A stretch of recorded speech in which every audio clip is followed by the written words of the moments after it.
माहौल बनाए रखिए क्योंकि देश में चुनावी सीजन है। नमस्कार, मैं हूं नरेंद्र और आज हमारा पड़ाव है बुलंदशहर में। बुलंदशहर वो सीट है जो बाबू कल्याण सिंह के नाम से जानी जाती है। बड़ा वोट बैंक है उनका। 2009 में जब उनके कैंडिडेट को टिकट नहीं मिली भाजपा से तो उन्होंने इसी सीट पर बगावत की थी और मुलायम सिंह यादव के साथ हाथ मिला लिया था। वो बात अलग थी कि गठबंधन बहुत लंबे समय तक नहीं चला। 2014 में भी वही स्थिति रही। उसके बाद बाबूजी की जो वापसी थी बीजेपी में वो हो पाई। बहुत सारे गम हैं इस शहर में। हाल ही में पूरे देश ने देखा बुलंदशहर में हिंसा भी हुई, उन पर भी बात करेंगे। लेकिन उससे पहले आपका तारुफ कराते हैं हमारे मेहमानों से। राजीव बंसल जी हैं भारतीय जनता पार्टी से और शिवपाल सिंह जी कांग्रेस पार्टी से हैं और उनके ठीक सामने हामिद अली जी हैं, समाजवादी पार्टी से जिलाध्यक्ष हैं, और प्यारे लाल जाटव बहुजन समाज पार्टी से यहाँ पर अपने अपने विचार रखने के लिए मौजूद हैं। और शुरुआत करेंगे इधर आम आदमी से। आप बताइए, देश में जो माहौल बना बुलंदशहर के नाम को लेकर, क्या मानते हैं, कलंक लगा है? कोई कलंक नहीं है लगा है, काम हुए हैं। सीएनजी पीएनजी बुलंदशहर में आई है।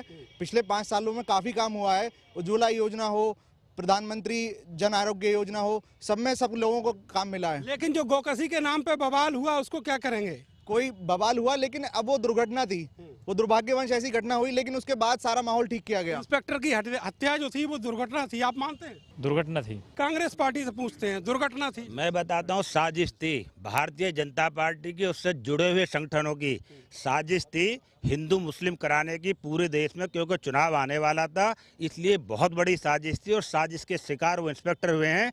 और अगर वो इंस्पेक्टर शहीद ना हुए होते तो पूरे हिंदुस्तान में हिंदू मुस्लिम की आग लग गई होती। आग लगाती है बीजेपी?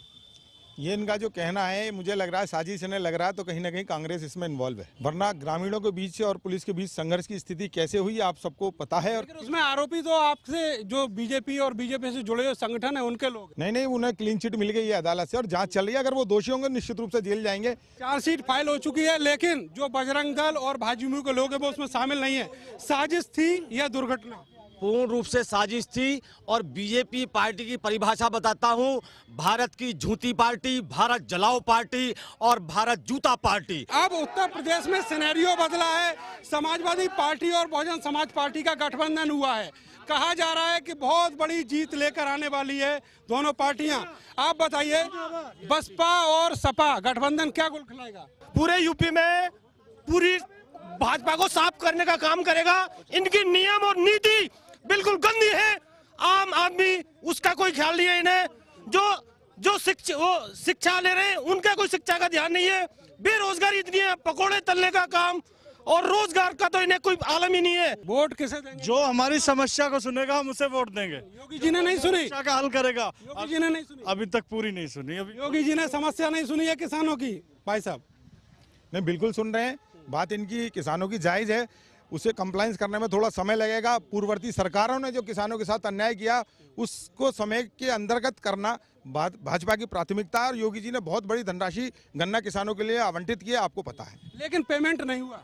पेमेंट हो रहा है, लगातार हो रहा है। पर मैं उस बात पे जाना चाहूंगा, साजिद की बात अभी जो बात कर रहे थे मेरे, आप गन्ना किसान की तो बात कर ली। गन्ना किसान, मैं कह रहा हूँ मेरे मित्र सभा के लोग खड़े हैं, बसपा के लोग भी खड़े हैं। मिल इन्होंने बेचने का काम किया, मिल बेचने किसानों का। मैं पूछना चाहता हूँ, जो सरकार बनाने से पहले आपने वायदे किए थे, एक भी अगर वायदा पूरा किया हो तो मैं खुद इस मन से अपील करूंगा कि भारतीय जनता पार्टी को वोट दे दें। भाजपा ने वायदा पूरे नहीं किए, वायदा खिलाफी का आरोप है। बता एक बताइए, हमारा पायलट पाकिस्तान गया, क्या दिन में लौट आया? क्या दिन में? फिर इंडिया की पावर हाई, इंडिया सुपर इतनी ऊंची की हमारे देश की। अभिनंदन सबका है, अभिनंदन पूरे देश का है, सेना पूरे देश की है। और जितने भी जहाँ धर्म रहते हैं सब देश के लिए जीते हैं, देश के लिए मरते हैं। बीजेपी वाले मुद्दों से भटकाना चाहते हैं। ये किसान के मुद्दे की बात हो रही है, यहाँ गाय से भटका रहे हैं मुद्दों से बीजेपी वाले। हाँ, भटका रहे हैं। मैं फुरकान मलिक, मैं चाहता हूँ राम मंदिर बनना चाहिए यहाँ पे। मैं एक मुसलमान बोल रहा हूँ, राम मंदिर बनना चाहिए। कब तक राजनीति होगी इस मंदिर मस्जिद के नाम पे? मंदिर बनना चाहिए, लेकिन नहीं बनवा रही सरकार। राम मंदिर का सिर्फ राजनीति पे इसमें मुद्दा है, बनाना होता अब तक बना लेते। केंद्र में इनकी सरकार, राज्य में इनकी सरकार, कोई भी चीज कुछ नहीं बना, एक पत्थर तक नहीं लगवाया इन्होंने। सिर्फ राष्ट्रपति भी इनका ही, राष्ट्रपति से कुछ पूछते नहीं है, सिर्फ मोदी मोदी कर रहे। सैनिक मर रहे तो मोदी हो रहा, राष्ट्रपति भी तो इस भारत का ही है, उसका क्यों नहीं पूछते? राम मंदिर नहीं बनवा रहे, वादा खिलाफी हो रही है सरकार। राम मंदिर को मना कौन कर रहा है? बनवाने को बनना चाहिए राम मंदिर। हम कोई मना कर रहे हैं राम मंदिर ना बने, लेकिन इनका राजनीतिक मुद्दा है, बनावे तो सही। प्रदेश में इनकी सरकार, केंद्र में इनकी सरकार, हम तो सब तैयार हैं, हम तो तैयार बैठे हैं। राम मंदिर अगर बनता है तो इसकी पहली ईंट लगाने के लिए, मुसलमान होने के लिए हम तैयार हैं, लेकिन राम मंदिर नहीं बना सकते, नहीं बना सकते। सिर्फ और सिर्फ हिंदू मुस्लिम का करवाते हैं और कुछ हिंदू मुस्लिम की लड़ाई करते हैं, सिर्फ सेंटीमेंट्स की बातें करते हैं। धारा 370 किसने हटाई? इन्होंने। राम मंदिर नहीं बनाएंगे, पर कोर्ट में अपना अध्यादेश लेकर आएंगे, कहेंगे कि हम 3 तलाक पे बिल लाएंगे। राम मंदिर पे लेके आते, हिंदुओं की आस्था के साथ खेलते हैं, हिंदुओं को मरवाते हैं बीजेपी वाले लोग, और जब जब हिंदू मरता है इनका फायदा होता है। ये अपने फायदे के लिए हिंदू मुस्लिम के दंगे कराते हैं। वायदा खिलाफी बहुत कर रही है सरकार, राम मंदिर भी नहीं बनवाया। हम कम से कम पूर्ण रूप से इस बात को कहने के लिए प्रतिबद्ध हैं कि राम मंदिर बनवाने के लिए हम संकल्पित हैं। मैं इन विपक्षी लोगों से पूछ रहा हूं, ये अपना स्टैंड स्पष्ट करें। कह रहे हैं ईंट लगा देंगे, ईंट लगाना नहीं, ये घोषणा पत्र में लिखे कि हम राम मंदिर के समर्थन में हैं और हम राम मंदिर बनवाना चाहते हैं, ये स्पष्ट करें, हम इनका स्वागत करेंगे। आप उनको क्यों ले रहे हैं? आप अपनी बातों को। आप ये मानो यादव, कुलभूषण यादव जो उस समय कांग्रेस समय गया था पाकिस्तान, आज तक लौट कर नहीं आया। अभिनंदन एक दिन में लौट के आ गया। हमारी प्रधानमंत्री की, मोदी की जो इच्छा शक्ति है, आप लोग देखिए उसको। पाकिस्तान ने घुटने टेकने के बाद अभिनंदन को वापस दिया, और बात कर रहे हैं किसानों की। अभिनंदन तो वापस दिया, लेकिन कांग्रेस सबूत मांगती है, बाकी लोग भी भाई साहब अगर सबूत ही देना है तो इन्हें वहाँ की पाकिस्तान के अभी न्यूज चल रहे थे 316 मरे हैं, इन्हें वहाँ से सबूत ले लें, हमसे क्यों मांग रहे हैं सबूत? वहाँ हैं। और रही इनकी गठबंधन की बात, कल तक थे ये धुर विरोधी, आज हो गए नेक, और सांप बिच्छू नेवला तीनों हो गए एक। तीनों जो सांप बिच्छू नेवला है वो एक हो गए। सांप बिच्छू नेवला कह दिया। देखिए, ये इनकी अमर्यादित भाषा, पुरानी भाषा है। कभी सांप छछूंदर बोलते, हम कभी अमर्यादित भाषा का प्रयोग नहीं करते। हमारे आदरणीय अखिलेश यादव जी ने कभी किसी के लिए गलत भाषा का प्रयोग नहीं करते। जनपद बुलंदशहर में किसानों का इस वर्ष का लगभग 260 करोड़ रुपए गन्ना का भुगतान बकाया है। नरेंद्र जी सुनिएगा, और पिछले वर्ष में जाइएगा, अभी सन 2017 और सन 2018 का लगभग 26 करोड़ रुपया पिछले वर्षों का गन्ना भुगतान बकाया है। क्या किसान होली मनाए? क्या किसान? चेयरमैन साहब भी जवाब दे देंगे, मेरे पास लिखित में, मेरे लिखित में है सब कुछ मेरे पास। मैं कहना चाहता हूं कि जिस किसान का के बच्चे के तन पे कपड़ा नहीं है, आज किसान जिलाधिकारी कार्यालय पे धरना दे के बैठा है बुलंदशहर के अंदर। किसान जानता है आचार संहिता लगी हुई है, किसान कानून का सम्मान करना जानता है, आचार संहिता का सम्मान करता है, लेकिन किसान के सामने मजबूरी है, उसके पेट में रोटी नहीं है, वो उसे भूख है। और भूखा आदमी कानून नहीं जानता, भूखा आदमी एक बात समझता है कि उसके भूख की पेट शांत हो। आज जनपद बुलंदशहर का किसान जिलाधिकारी कार्यालय के ऊपर धरना, अनिश्चितकालीन धरने पर बैठा है, क्योंकि उसका गन्ने का भुगतान नहीं हुआ। गन्ने का बस एक रिव्यू, मैं लौट के आ रहा हूँ। गन्ने का भुगतान नहीं हुआ, बहुत मार्मिक बात उन्होंने कही, और अभी भी पैसा बकाया है। आप कह रहे हैं बकाया नहीं, बिल्कुल बात सही है, बकाया है, लेकिन जो पूर्ववर्ती सरकारों के समय का बकाया है, उस बकाये को देने में समय लगेगा। 5 करोड़ रुपया कल ही, लेकिन जो हालिया है उसमें सरकार ने वादा किया था 14 दिन में भुगतान करेंगे। जी मैं बता रहा हूँ, उस पर कंप्लायंस होने जा रही है। अब चूंकि अधिसूचना लग चुकी है, अधिसूचना लगने के बाद प्रशासन का सारा चार्ज इलेक्शन कमीशन के हाथ में होता है। त्यागी जी बहुत अच्छे से जानते होंगे। मैं इन्हें ध्यान दिलाना चाहूँगा, जो सरकारों ने जो गन्ना मिल बेच दी, हम गन्ना किसानों के लिए कर रहे हैं। और मैं पूछता हूँ त्यागी जी से, मेरे आदरणीय हैं, मेरे बड़े भाई हैं, क्या अपने दिल पे हाथ रख के बताएं कि किसानों की स्थिति भाजपा शासन आने के बाद सुधरी है नहीं सुधरी? गन्ना किसानों का भुगतान में सुधार हुआ है नहीं हुआ है? और रही बात किसान की और जवानों की, जैसा उन्होंने कहा, इस देश का किसान और जवान इस हिंदुस्तान की संतान है, और हिंदुस्तान की संतान सबसे पहले अपने स्वाभिमान के लिए, इस देश के स्वाभिमान के लिए, जो अब तक ये पाकिस्तान करता है, उसके जवाब के लिए ऐसा 56 इंची सीने वाला प्रधानमंत्री अगर हुआ है तो वो केवल नरेंद्र मोदी हुआ है, जिसने किसानों का जो दर्द है उसको भी सुनना बहुत लाजमी है, और खास करके ऐसे माहौल में जब चुनाव सिर पर है और चुनाव का ऐलान हो चुका है। फिलहाल वक्त है एक छोटे से ब्रेक का, माहौल बनाए रखिए, बहुत जल्दी वापस लौटते हैं।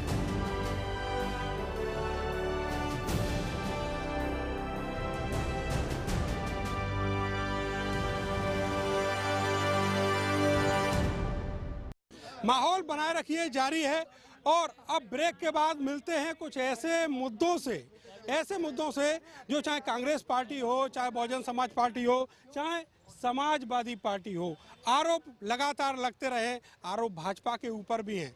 वो मुद्दा है भ्रष्टाचार का। भ्रष्टाचार का मुद्दा पिछले कई सालों में बहुत गर्म रहा, और जब जब आवाजें हैं वो उठती रहती हैं भ्रष्टाचार को लेकर। ये आरोप है, आप लोग कहते हैं कि सपा ने, बसपा ने भ्रष्टाचार किया, भ्रष्टाचार के आरोप तो आप लोग के ऊपर कह रहे हैं मोदी से भ्रष्टाचारियों को डरना होगा। ये डर रहे हैं। हमारी सरकार में एक भी मंत्री गया हो इन पे 2G 4G जितने भी घोटाले कांग्रेस ने किए, सब घोटाले कांग्रेस ने किए। समाजवादी पार्टी ने कोर्ट ने बरी कर दिया उनको, कोर्ट ने बरी किया 2G घोटाले में, कोर्ट ने बरी किया। वो कह रहे हैं कि आपके सारे मंत्री थे, कांग्रेस के, सपा के, बसपा के, उन लोगों ने घोटाले किए। देखिए, घोटाले वाले लोग आज लंदन में बैठे हैं, हजारों करोड़ रुपए लेकर। विजय माल्या, नीरव मोदी और ललित मोदी, आप देखो ना कौन लोग हैं, आप नहीं लेके आ सकते। इन्होंने कहा था कि नोटबंदी से भ्रष्टाचार खत्म होगा। 139 लोग भारतीय नागरिक मारे गए, सबसे बड़े भ्रष्टाचारी ये हैं। और राफेल की फाइल चोरी हो गई, कहते चूहे खा गए, चूहे चोरी करके ले लगे राफेल की फाइल। सबसे बड़े भ्रष्टाचारी ये हैं कि मांग लूट के एक सुहागन की कत्ल अखबार तक नहीं पहुंचा और जिंदगी चीखती रह गई, शोर सरकार तक नहीं पहुंचा। ये गूंगी बैठी सरकार है, भ्रष्टाचार की सरकार है, भ्रष्टाचार की सरकार है। चेयरमैन साहब, भ्रष्टाचार की सरकार है। भाई साहब, भ्रष्टाचार में देखो कांग्रेस के सारे पदाधिकारी ऊपर से लेकर नीचे तक बेल पे है ना। अखिलेश पे गोमती फ्रैटिडोर का आरोप, मायावती हाथी भ्रष्टाचार में, और ये राफेल का मुद्दा जो बता रहे हैं सुप्रीम कोर्ट से क्लीन चिट, क्या क्लीन चिट नहीं है, clean chit no clean chit बाबूजी आप रोको। सुप्रीम कोर्ट से क्लियरेंस, CNG की रिपोर्ट से क्लियरेंस, फ्रांस के राष्ट्रपति से क्लियरेंस, रक्षा मंत्री से क्लियरेंस। एक चोर व्यक्ति अगर चौकीदार को चोर बताएगा तो ये पता पड़ता है कि कांग्रेस के ऊपर आरोप लगा रहे हैं, कह रहे हैं कि राफेल कुछ नहीं है। देखिए, मैं बताता हूँ, किसी भी आरोप में सब में क्लीन चिट मिली, और जो 2G स्टैम्प घोटाला जो जिसके पीछे पड़े थे विपक्ष, आज उस 2G को इन्होंने अंबानी को बेचने का काम किया। बहुत बड़ा इसमें भ्रष्टाचार है। दूसरी बात मैं बता दूं कि किसान की लागत का मूल्य सही क्यों नहीं मिल रहा। इन्होंने आयात इन्होंने जो कम किया है, निर्यात बढ़ाने का काम किया है। मांस का निर्यात जो बनते हैं अपने आप को हिंदूवादी, मांस का निर्यात 12.5% बढ़ाने का काम भारतीय जनता पार्टी ने किया है। भारतीय जनता पार्टी के आने के बाद किसान की 5 हॉर्स पावर की ट्यूबवेल, उसको बगैर किसान की सहमति के 7.5 हॉर्स पावर कर दिया गया, और उस पर बिजली का बिल बढ़ाकर 1450 रुपये कर दिया गया। उसके घर का कनेक्शन का बिल 680 रुपये कर दिया गया, और खाद जो कि 900 रुपये में बिकता था वो 1400 रुपये कर दिया। और सबसे बड़ी बात, ये यूरिया चोर हैं। 50 कट्टे का यूरिया इन्होंने 45 किलो करने का काम किया। मैं कहता हूँ भारतीय जनता पार्टी वाले यूरिया चोर हैं। जी, यूरिया चोर का भी आरोप लग गया आपके ऊपर। भाई साहब, ये कुछ भी चोर गए। जब चोर जो है दूसरे व्यक्ति को चोर बताता है तो उसकी हताशा हमारी समझ में आती है। ईमानदार व्यक्ति, इस देश का प्रधानमंत्री, आजादी के बाद ऐसा प्रधानमंत्री, सम्राट अशोक के बाद ऐसा प्रधानमंत्री जो भारत की लगातार सीमाओं की रक्षा कर रहा है, इन बेईमानों को, इन चोरों को, इन भ्रष्टाचारियों को, इन अपराधियों को, इन सभी महाबिलावट के दलों को कष्ट होना स्वाभाविक है। पहले चौकीदार चोर, अब यूरिया चोर। नहीं, ये सब बेकार की बात है। ये गठबंधन नहीं है, ये ठगबंधन है। और जब कड़क कोतवाल आता है तो भाई साहब चोरों में हड़कंप मचता है। आप यूरिया की बात कर रहे हैं, मैं सपा की सरकार थी, कांग्रेस की सरकार रही है। यूरिया के लिए लोग लाइन लगते थे, किसान परेशान होते थे। आज एक भी किसान यूरिया के लिए परेशान होता हो, मेरे किसान के जो देखते हैं राजनीति करते हैं, आप पूछ लेंगे नीम क्लोराइड यूरिया कर दिया, यूरिया की कोई चोरी नहीं हो रही है, किसान आराम से घर जाकर यूरिया मिल रहा है, आराम से यूरिया मिल रहा है। और कह रहे हैं यूरिया 50 किलो का कट्टा आता था, 5 किलो खा गए, 45 किलो का कर दिया। हर चीज में चोरी है। देखो चाणक्य ने कहा था कि जिस देश का राजा व्यापारी होगा उस देश की प्रजा भिखारी होगी। और ये जो लोग हैं ना, व्यापारी लोग बैठे हुए हैं, एयरपोर्ट बेच दिया अडानी को, ओएनजीसी का तेल पड़ता था रेलवे में, अब पड़ता है रिलायंस का। पैसा उठाया, बीएसएनएल के कर्मचारियों के पास पैसे नहीं हैं, पर मोदी जी जियो का प्रचार करने के लिए मुंबई जाते हैं। इस देश का हर आदमी परेशान है। ये कह रहे हैं कि अखिलेश यादव अपने पिताजी की भी नहीं मानते। क्यों खूब मानते हैं, जो मानने की बात होती है वो तो उनके वो हैं, संस्थापक हैं, संरक्षक हैं उनके, जो है तो उनके पिताजी हैं, उसकी मानते हैं। जो राजनीतिक बात होती है वो अलग मामला है भाई। जहाँ तक पार्टी में सम्मान करने की बात है, ये सब इनकी देन है। इनकी पार्टी में इनके अटल बिहारी जी का सम्मान नहीं करा, आडवाणी जी का इन्होंने आज तक सम्मान नहीं करा, मरने के बाद भी। और तो और आज के बिल्कुल इनकी पार्टी में आज आडवाणी जी का जो स्थान है पूरे भारत से देखा नहीं जाता है, पूरे भारत को विदित है कि आडवाणी जी की क्या हैसियत करती है इस पार्टी के अंदर। ये लोग सेना की बात करते हैं, सेना के सम्मान की बात करते हैं। ये राजनीतिक विषय नहीं है, पर मैं आज कह रहा हूँ लास्ट में, इस देश में मुलायम सिंह यादव एक ऐसे रक्षा मंत्री हुए हैं कि जिन्होंने इस देश के शहीदों के लिए सम्मान की बात करी। हमारा देश का जब नौजवान शहीद हो जाता था फौज में, उसकी डेड बॉडी भी घर तक नहीं आती थी, एक बेल्ट और उसकी टोपी घर भेज दी जाती थी। सिर्फ जब मुलायम सिंह यादव इस देश के रक्षा मंत्री हुए, उन्होंने एक प्रोविजन लेके आए कि आज हमारे देश का जब जवान शहीद होता है तो उसकी जो पार्थिव शरीर है, पवित्र शरीर है, वो घर तक अगर आता है तो वो मुलायम सिंह यादव की देश। वो मुलायम सिंह, अखिलेश मुलायम की नहीं मान रहे, लेकिन मुलायम सिंह ने कहा आपके यहाँ भी तो बड़े बूढ़े परेशान हैं। मैं कह रहा हूँ माननीय मुलायम सिंह ने कहा कि समाजवादी पार्टी के लोग ये संस्कार विहीन के लोग हैं, पिता की बात नहीं मान रहे। ये कह रहे हैं कि अखिलेश यादव मुलायम सिंह की बात नहीं मानते, क्या बीजेपी वाले मानते?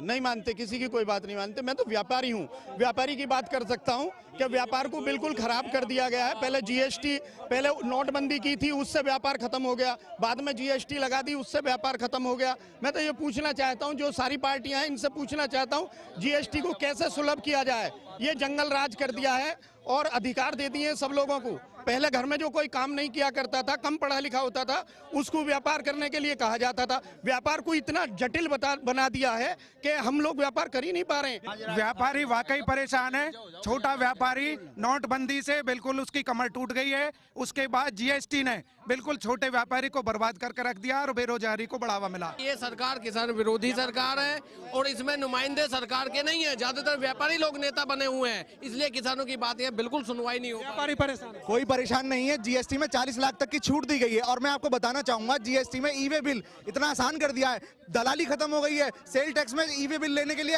अधिकारियों का इंस्पेक्टर राज खत्म हो गया। ई वे बिल आज आप घर बैठे ले सकते हैं। और कितनी सुविधा चाहिए? थोड़ी दिक्कतें आती हैं, उसका सरलीकरण धीरे धीरे होता जा रहा है। व्यापार बढ़ा है जीएसटी आने के बाद। व्यापार बढ़िया हुआ है? बढ़िया नहीं हुआ है। एक ठेकेदारी कर दी गई है, छोटे व्यापारी को खत्म करके एक बड़े ठेकेदार, एक बड़ी मछली बैठा दी है जो छोटे व्यापारी को ढकने और लूटने का काम कर रही है। पैसा उसकी जेब में जा रहा है, छोटा व्यापारी दुखी है। एक मेडिकल स्टोर चलाने वाला जीएसटी कैसे भरेगा? वो सारा दिन उसी में लगा रहता है, व्यापारी बहुत दुखी है। आप स्मार्ट सिटी की बात करो। अच्छा, शहर के विकास की बात। शहर की बात आप सुन लो। अभी आप चले जाओ, सारी सड़कें खुदी पड़ी हैं, ठीक है। सीवर में इनके चेयरमैन ने क्या किया कि जो उसका मेन हॉल बनता है उसमें ईंट ऐसी लगा दी कच्ची, और कच्ची ईंटों पे सीवर का मेन होल बना दिया। अब ये घोटाले पे घोटाले इस योजना में करते जा रहे हैं और बात कर रहे हैं योजनाओं के नाम पे एक नंबर का घोटाला हुआ है। अभी जहाँ पे आपकी सड़क बनवाई थी सारी उखड़ी पड़ी है, लाइट लगवाई थी चेयरमैन ने, वो बंद पड़ी है, कुछ भी कार्य नहीं हो। देखो पीछे देखो, ये भारत का विकास है। घड़ी देखिएगा, 10 साल से वो घड़ी टूटी पड़ी है। ये घड़ी का हाल है, शहर का घंटा घर है ये हाल है। शहर की टोटल सड़क देख लो, वहाँ पे सभी लाइट खराब है, कहीं उजाला नहीं है। सांसद का अता पता नहीं है, किसके घर सांसद गए पूछो, सांसद नहीं आए। देखिए मोती बाग पे देखो, तमाम रोड क्या है। विकास का दूसरा नाम है अखिलेश यादव। कितनी मेट्रो दी है, लखनऊ, कानपुर, नोएडा इन्होंने दिए, फीते पे फीता काटा, उद्घाटन पे उद्घाटन, शर्म करे। बहुत काम किया, बहुत काम किया, बहुत। जहां तक इस घड़ी की बात है तो ये घड़ी अब सही नहीं हो सकती, ब्रिटिश टाइम की है। समाजवादी के टाइम में क्या ये एडवांस चलती थी, इनसे पूछना। समाजवादी के टाइम में क्यों नहीं इसने 1 मिनट दिया, ये तो खराब है। और रही विकास की बात, तो क्या बनाया उसने, जो हाईवे बनाया वो भी ओवर रेट बनाया। जहां 500 रुपए लगते वहां उसने 50,000 रुपए लगाए। तो ये हाल है पूरे बुलंदशहर का। कह रहे हैं कि दावे बहुत हैं, एक दूसरे पर आरोप हैं कि एक दूसरा ही भ्रष्ट है, लेकिन जहां तक बात करें शहर के विकास की, शहर का विकास नहीं हुआ और ना ही लोगों को रोजगार मिला, व्यापारी परेशान है। लेकिन ये सारे मुद्दे आगे आने वाले चुनाव में, 2019 के चुनाव में जो 11 अप्रैल को वोटिंग होगी, क्या वाकई मुद्दे बन पाएंगे या फिर ये आवाज ऐसे ही नकारे की तूती की तरह दब कर रह जाएगी। माहौल बनाए रखिए, मिलते हैं किसी और शहर में।